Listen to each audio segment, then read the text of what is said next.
শেখ হাসিনার একের পর এক ভুল সিদ্ধান্ত, চরম দাম্ভিকতা ও ক্ষমতালোভী স্বৈরশাসনের কারণে আওয়ামী লীগ ধ্বংসের দ্বার প্রান্তে পৌঁছে গেছে। এসব কারণে সাবেক এই প্রধানমন্ত্রী ৫ আগস্ট গণ অভ্যুত্থানের মুখে পালাতে বাধ্য হন। একই সঙ্গে আওয়ামী লীগকেও পলাতক দলে পরিণত করেন। কিন্তু ভারতে পালিয়ে গিয়েও তিনি ক্ষান্ত হননি। অব্যাহতভাবে দেশে থাকা নেতাকর্মীদের উস্কানি দিয়ে যাচ্ছেন।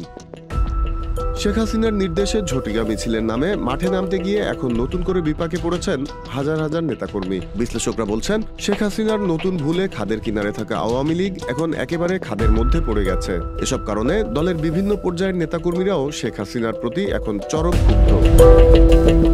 যারা মনে করেছিলেন সত্যি শেখ হাসিনা দেশে ফিরে আসতে পারবেন, আওয়ামী লীগ এভাবে ঝটিকা মিছিলের মাধ্যমে দ্রুত রাজনীতিতে ফিরতে পারবে, তাদের সে আশা পুরোপুরি ভেস্তে গেছে। তাই শেখ হাসিনা ও পরিবারের সদস্যদের সুবিধার জন্য কেউ আর রাজপথে নামবে না। এছাড়া বিদেশে পালিয়ে থেকে দলের যেসব গডফাদার উস্কানি দিচ্ছেন, তাদেরও তারা ফাইনালি লাল কার্ড দেখিয়ে দিয়েছেন। Z news, Dhaka.